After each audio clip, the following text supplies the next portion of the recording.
Erica Papillon Posey, and welcome to a live edition of Suits Souls by EPP, where I inspire you toward your style muse with timeless, classic, prim looks from my boudoir, as well as some content to assist you in your very best lifestyle. And as a reminder, please, please, please, please don't forget to hit that like and subscribe button for notifications on all new episodes. But I know you're asking, where have you been, girl? Where have you been? I have so much to tell you all. It is going to take me more than one episode to get through all of this. But as of now, this will be like a prologue to the shenanigans and the goings on that has occurred in my life over the last month or so. And we'll also answer questions as to why I have not been with you in the past month. I knew that I would be on hiatus for a week or two. That was my plan, but it did not work out that way because, as you all probably read in my post, one of the posts that I did before departing for Italy, that I was sick. I had this horrible bronchial infection, and I actually caught it like a week prior to me leaving for Italy. And it just exacerbated from that point on. I actually did try to get meds and what have you to try to ward off the symptoms. Especially, there is nothing worse than getting on an airplane congested and stuffed and with all manner of, nonsense going on internally. So that was daunting in and of itself because, like I said, I did not get over it in the time period that I thought I would. I'm going to just get comfy and relaxed here for you. So I scoot up in my chair. But yes, it just did not help the way I thought it would. I got like a 3-day round of antibiotics to be able to help. But again, it did not help. It just got a little bit worse. And I was coughing and carrying on from the moment that I hit Italy. Now, you all know also that I launched this Italian tour experience called the Five Senses of Florence, which did transpire June 9 through 15. It went off beautifully. I am super and utterly proud at what I was able to curate for this group of ladies who joined me on this inaugural tour. I'm going to be showing you, I have tons of footage and photos from the experience, and hopefully you all will consider joining me on next year's tour because it went so very well. Of course, absolutely, we're going to do it again. Of course, I learned some things from it that I want to kind of capitalize on. I may change a thing or two in the itinerary, the existing itinerary, but for the most part, it's going to stay intact as is, but we're actually going to expand it to more than one tour because, again, it did go off so very well. Also, with the tour, it was, again, encompassed and actually involved a few of the ladies here from the channel who originally asked me to curate the tour. So those ladies, again, were on the tour. They were all Black women, as was indicated, which is why I created the tour in the first place. Women over the age of 40, it was. Our oldest lady was 69 years old from Jackson, Mississippi. Hey, Anita. Hey, girl. Hey. But yes, incredible, fabulous experience. As you all know, I left the 31st, I think it was, of May. So I was there a week or so prior to the tour actually launching so that I could get there and, set up everything, make sure that the vendors were perfect because I am a planner. Did I say I am a planner? And I wanted to make sure that everything went off without a hitch. And it was just, the ladies arrived and were ready to be received. And it was wonderful. Hi, I am 67. Hey, Anita, that's the Anita that I'm talking about. Anita 67. I thought you were 69. Look at me trying to put a couple years on your age, girlfriend. But thank you so much, Anita, for joining me today. And again, Anita was on the tour. She was our beautiful, beautiful elder on the tour. And again, the way that the tour culminated, again, the itinerary, the way that it was set, I couldn't have been more proud with the entire experience. So thank you, Anita. Thank you. Anita, again, is from Jackson, Mississippi. So if you see her in the comments, do say hello to my dear Anita. Now, I say all of that to say, now let me see, I want to make sure that I get through everything that I wanted to go through with you today. And again, originally I was going to put out an episode. I had a couple of episodes banked already to be able to do, because I knew I wasn't going to be able to just jump right back into things once I got home, because jet lag is real. And because I was there for over a month, my body had to get readjusted again. And I'm used to jet lag. You know, again, my market was Western Europe for over 20 years. And so I know jet lag intimately. I know it very well. I know how to combat the jet lag, but there are some things you cannot do, especially if you're going to be there for an extended period of time like I was. And I'm used to being in Europe for anywhere from 2 to 3 months at a time, but I hadn't been there for that long for some time, because, you know, I retired, let's see, November of 2023. And I've consistently gone since my retirement, because it's like a second home for me, but I just had not stayed that period of time since retiring. So it took a little adjusting and getting back into the flow of things again. But I wanted to come on and let you all know, give you some updates as to, you know, things that happened, where I've been because of the illness and what have you.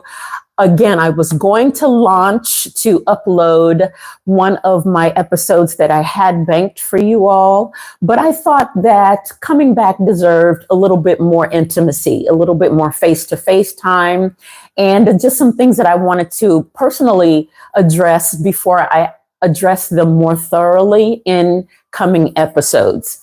Again, I will get to some things that happened on the tour that were completely distressing and caused me to be in a very less than ideal state.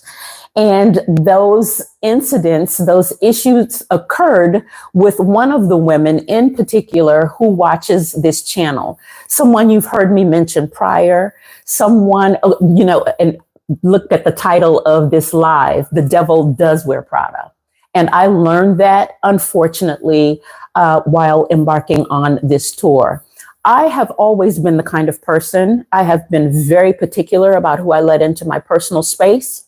I have been very particular about who I let into my home. I've always been this way.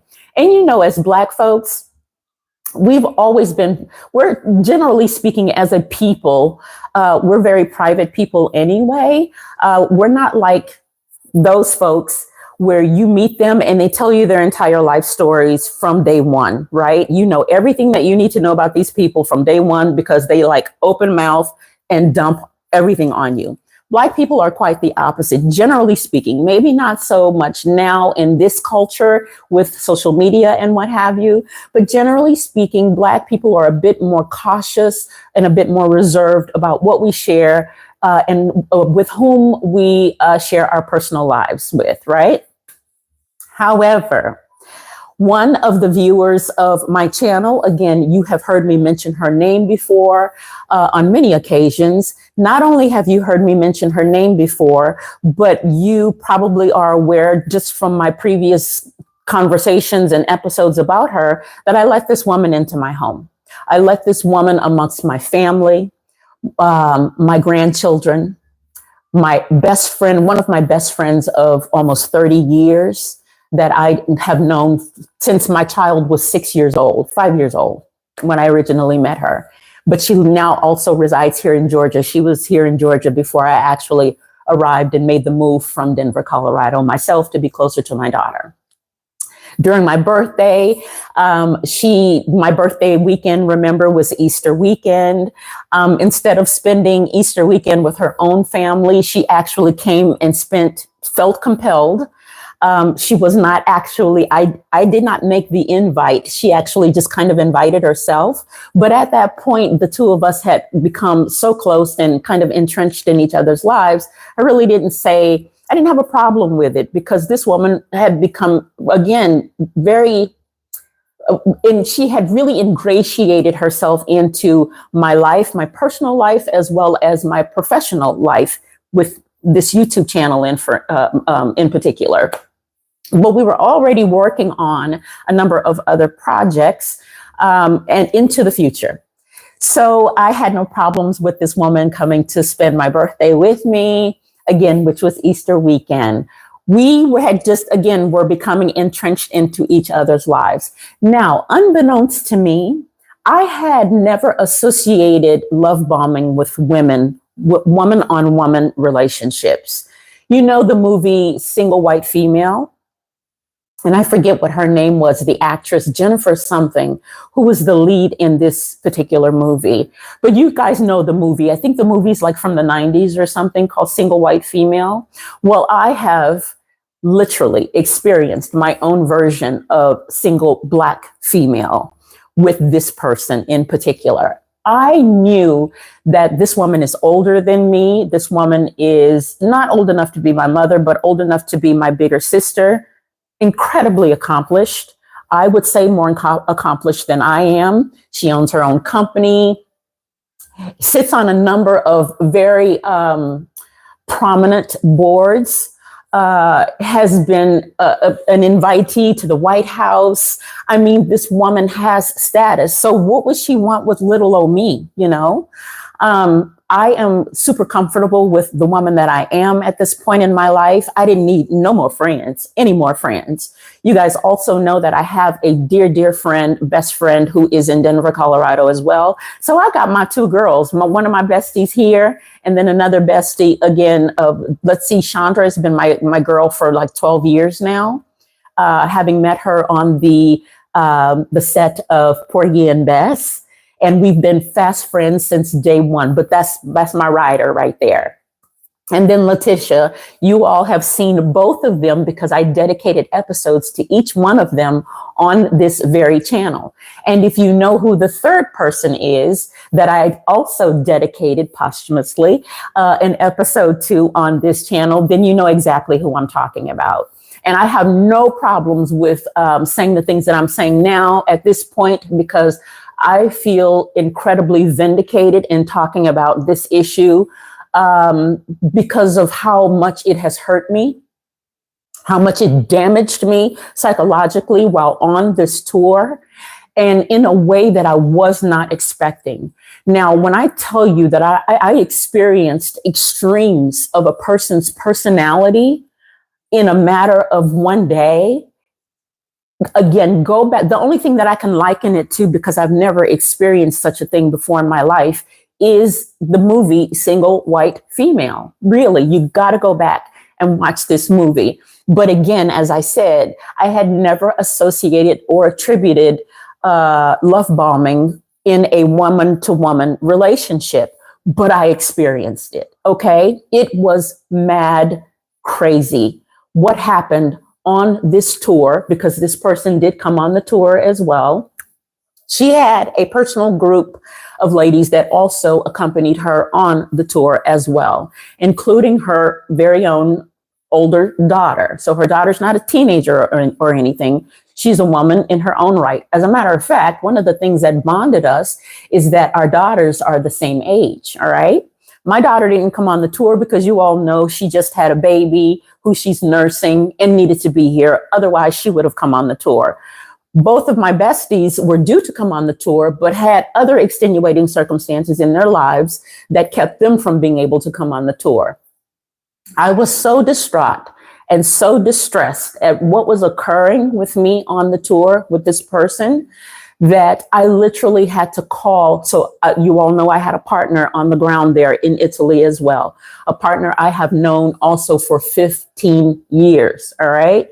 So this partner has been my rider also in terms of curating and facilitating every aspect of this tour. This person is a fellow musician, and I trust this person explicitly. All right.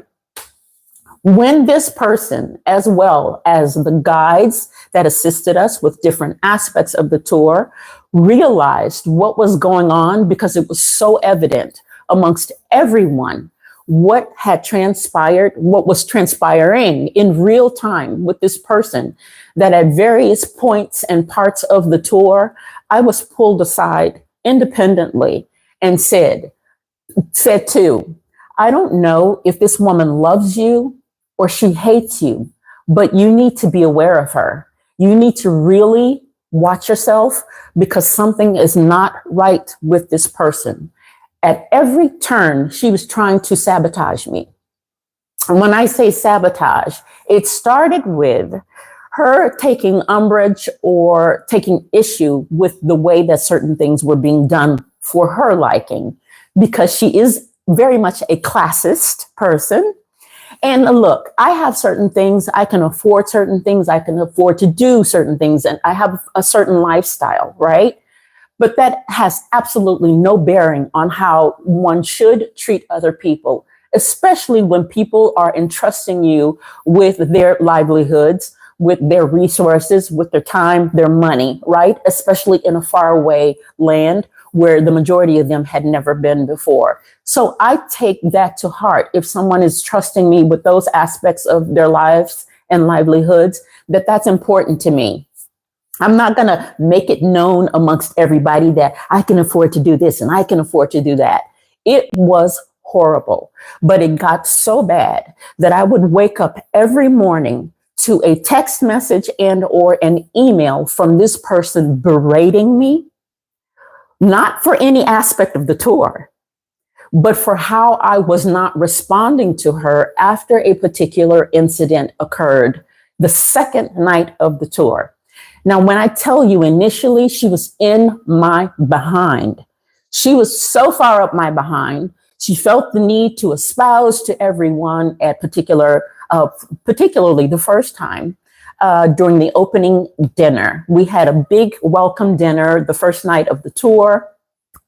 And this person, of course, felt the need to sit right next to me at the table and proceeded to tell this story to my tour partner, as well as other ladies sitting on our end of the table, how God told her to reach out to me. And God told her that she needed to be instrumental in my life. And God told her this, and God told her that, after she went back and she watched every single episode of my channel. And she felt compelled to reach out to me. I mean, she gave this grand, eloquent speech about how God told her that she needed to be in my life in no uncertain terms.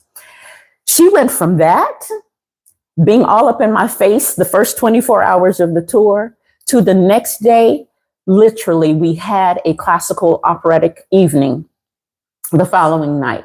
My dear Anita, who is watching the channel here, supposedly had a little incident. I'm going to get into the details of everything because you're not going to believe this.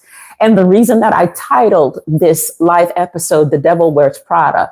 So when I say this woman is a classist, she's definitely a materialistic person, something well beyond and something unsettling that is well beyond just the normal content creator, which she deems herself now. The content creator persona, you know, there's a certain amount of shopping that we do to keep you all invested, influencing. That's the whole deal of it, right?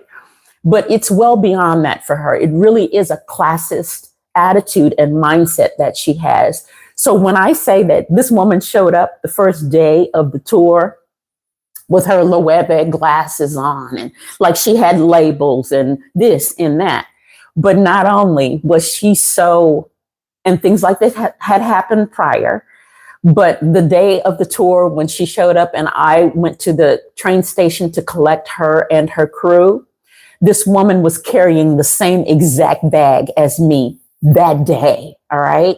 So much so that one of the people in her group made mention of the fact, all right? And it just kind of snowballed from that point on. It was jarring to me because, again, this woman is more accomplished than me. I am highly educated, but she's even more educated than me. She has more money and more resources, more clout, more connections than I do. Not something that I'm aspiring to. I'm just pointing out the obvious disparities in the way we live our lives. So I just thought, you know, I knew she admired me. I knew that she appreciated my skill set. I knew that she was enamored with aspects of me and my life and how I live my life, but at no point did I ever think that it was as bad and that she was as fixated on me as things became. So after the first night, the first 24, as I said, moving into the second night of the tour, we planned, it was on the itinerary, an operatic night for the ladies, which was fabulous. It went off beautifully. There was chronic tardiness amongst the group.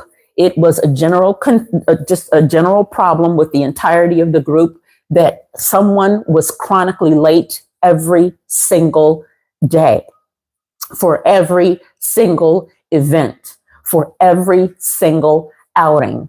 It didn't matter how much buffer time we built into our departures for every event.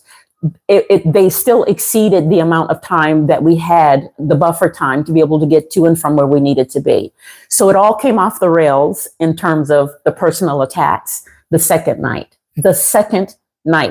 And I proceeded to deal with the nonsense of this woman every day thereafter. And she was the best way that I could describe her was passive aggressive with stalker tendencies.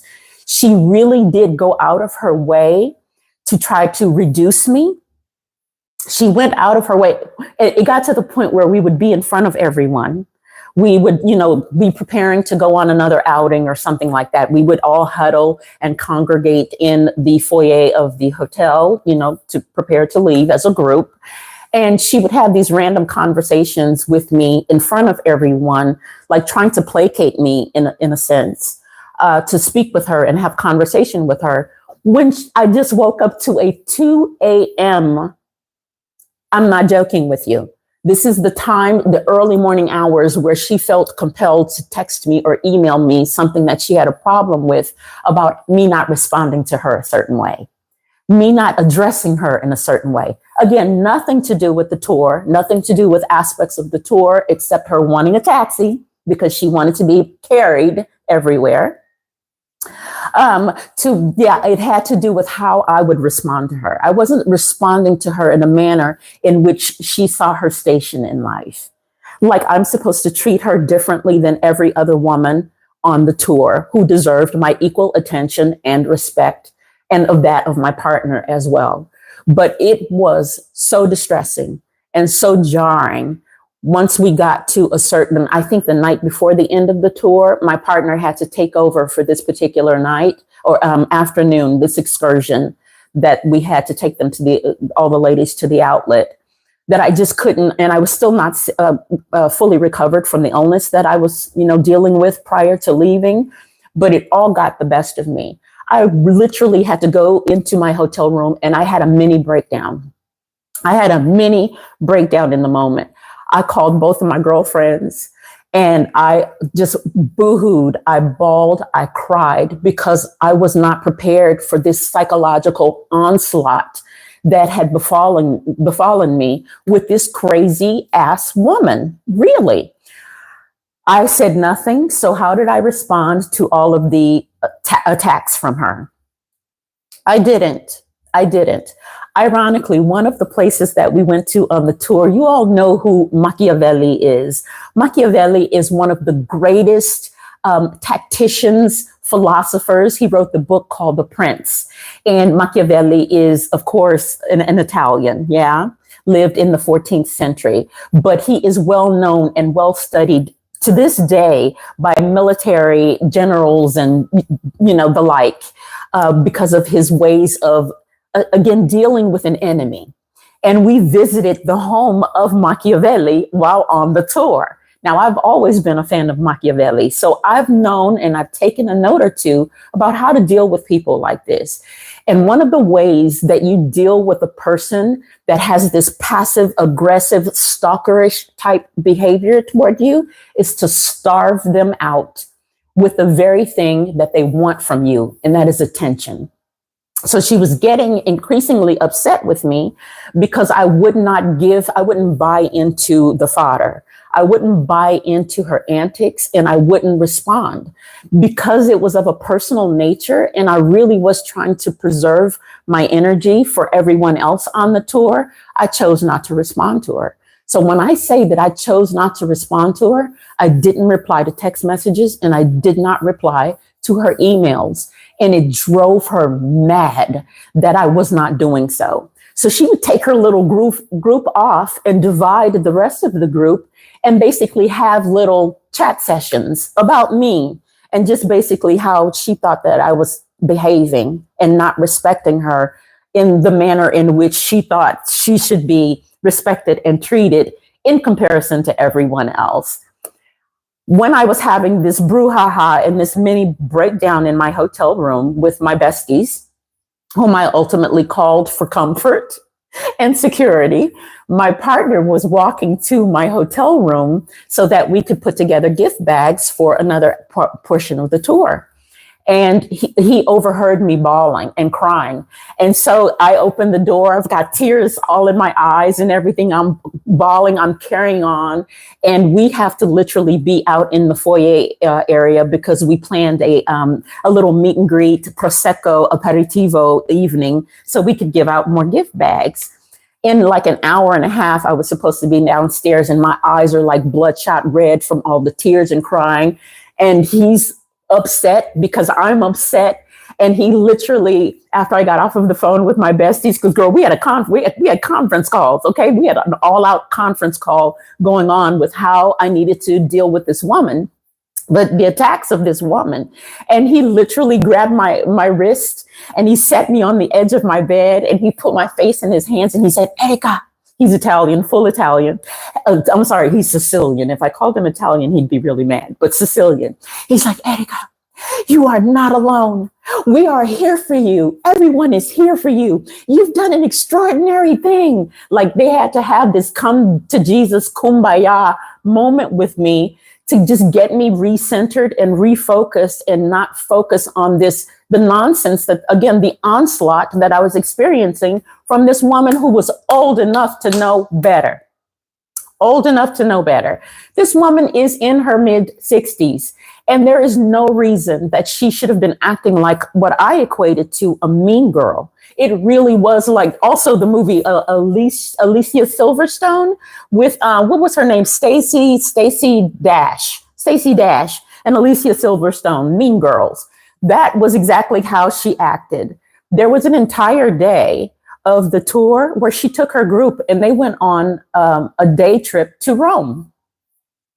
Period. She literally approached my partner to coordinate a completely separate day tour of Rome, which was not on the itinerary at all. So there was an entire day where we spent money for nothing because her and her group, we had already bought tickets for different excursions, Duomo, the baptistry in Florence, like iconic landmarks in the area, where they decided they were going to hop on a train and go to Rome.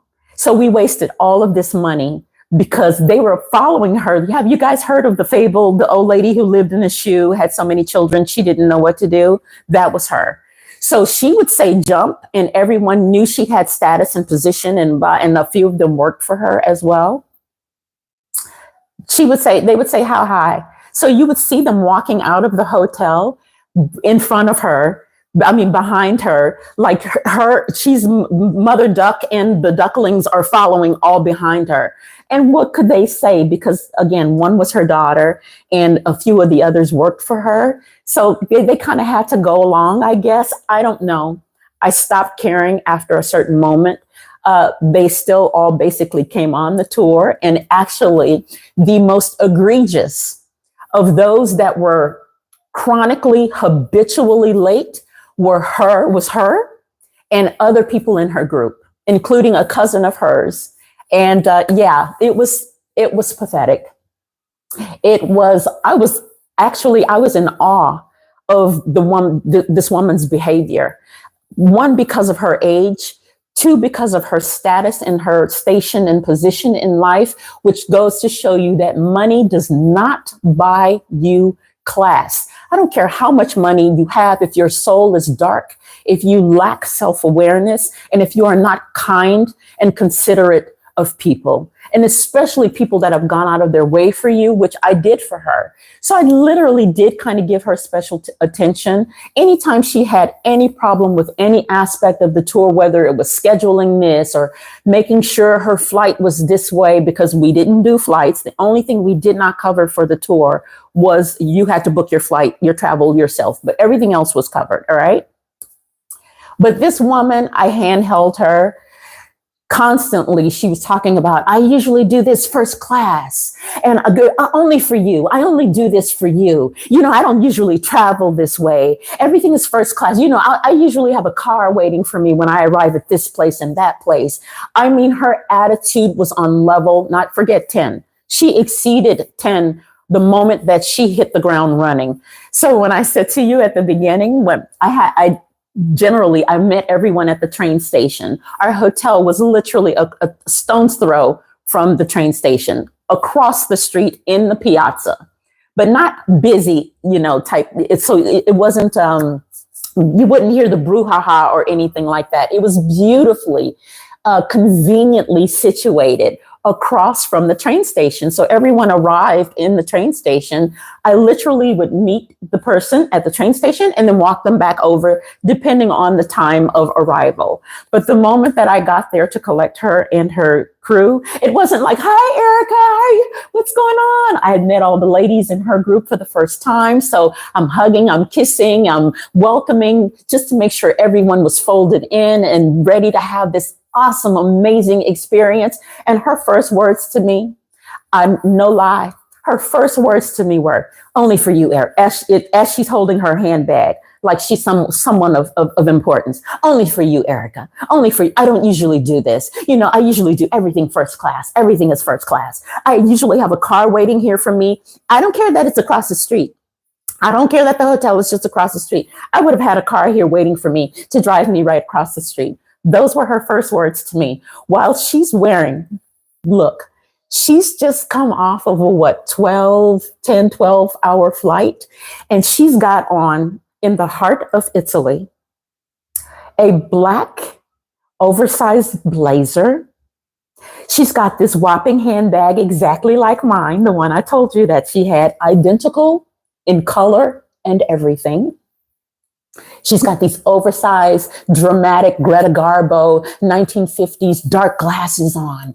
And she's, you know, she's acting all prim and proper. And, you know, she's complaining that she's got to walk across the street. I mean, it was nonsense. And I haven't even given you the worst parts of it yet, because there is no time. I'm going to have to give you more story time at a later date. But I wanted to start with a prologue. Having come back, having been able to settle, and as my mother used to say, get my mind right again, because it took me a couple of weeks to just get settled, take inventory of what I had just been through with this woman, because she brutally, psychologically bashed me the entire time. And I don't think that most of the ladies on the tour knew what she was doing to me. So they were just taking her word for whatever she was saying. But once I got home and I was able to get settled and I was able to collect my thoughts and again, take inventory of exactly what happened, as I said, I never responded to her on the tour, and that made her more angry. I never responded to a text message or an email, again, which made her more angry. But you bet your butt, when I got home and I had an opportunity to sit, collect my thoughts, and say what I needed to say, y'all would have been so proud of me, because I let her have it. I handed her ass, and she needed it, because people like that will continue to abuse you if you do not take them down where they stand. They have to, people like that, you have to stand up to them, or they will continue to treat people this way. And it was very obvious. It was very evident that she's used to people deferring to her. She's used to being in charge of people. It's kind of like sometimes certain behaviors that you see maybe in school teachers or people that are in military. They're used to telling people what to do. They're used to barking orders at people and you just saying, okay, well, what do you need me to do? What do you need me to do? So not only did I not respond to her attacks in any way, but I also didn't reduce myself. I didn't acquiesce or fold to her demands, and she just took issue with that, and we were off to the races. But I'm going to actually read to you all at a later date the email that I ended up constructing thoughtfully, intentionally, tactfully, but I still wanted to hurt her feelings in the process. I'm going to read it to you all again at a later date, so you have to stay tuned. But I wanted to let you all know what had happened, why I have been gone for so long. And I just needed to recover and regroup and just gather my thoughts and my senses and get back into the swing of things, because it ultimately, honestly, it did hurt me. It hurt my feelings deeply.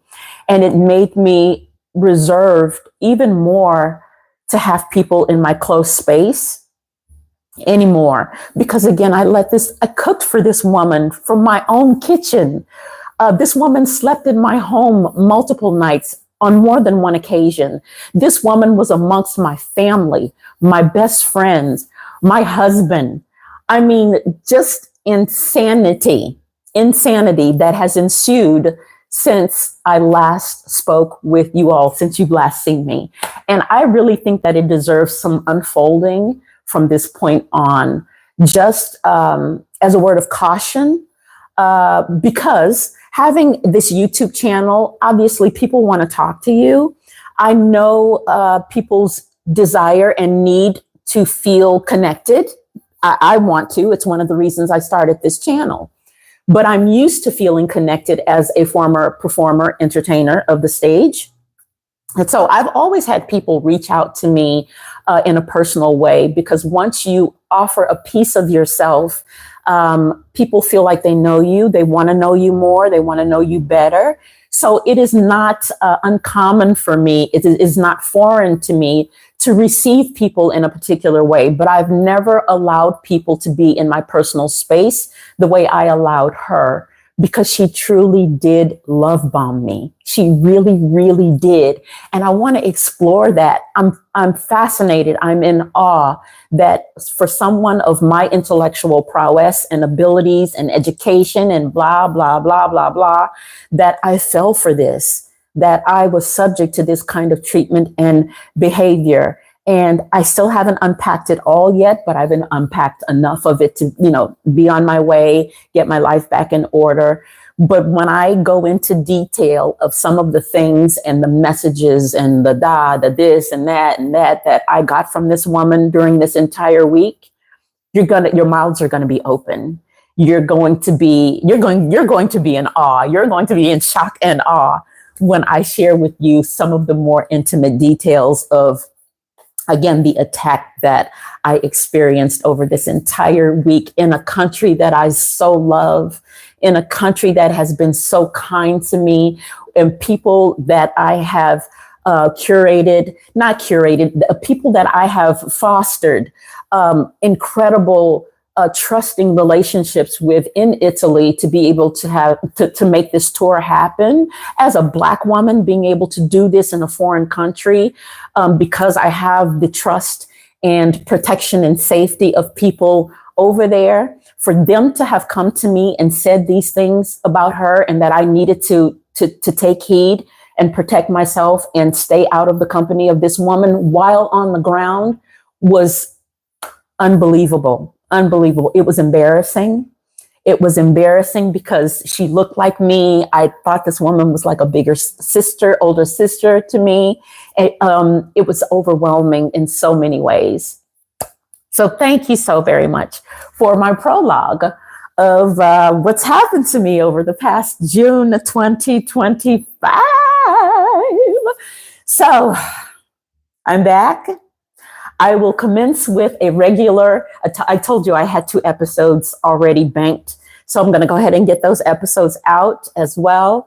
And let's see, there were some really important things in those episodes I wanted to share with you, because I had intended to scrap those episodes, but I'm not going to. I did the work. I'm going to go ahead and put them out. But in coming episodes, girlfriends, you all have to stay tuned for the shenanigans that was the Five Senses of Florence. But again, it has not deterred me. As I said, the tour itself went off beautifully without a hitch. I mean, we had a couple hitches, but it's the Italian way. You know, a domani. They're more comfortable and relaxed than we are as a people. So everything's not strict and regimented, but I'm strict and regimented. I'm a recovering perfectionist. So, but yes, it went off beautifully. I couldn't have hoped for a better inaugural tour experience. And I hope that you all will consider coming on the tour June 2026, because that's right. I am not, have you heard that saying? My mother and grandmother used to say, one monkey don't stop no show. One monkey don't stop no show. And because it went off beautifully, yes, we're barreling forward with not just one more tour, but two more. But the first of which will start June 2026. Yay! So wish me luck. I love you all. I am back. And with new episodes, again, there are two new shorts that I actually posted yesterday, one, and then the day before that. So Thursday and Saturday, I posted new shorts. If you haven't looked at those, please go and check those out.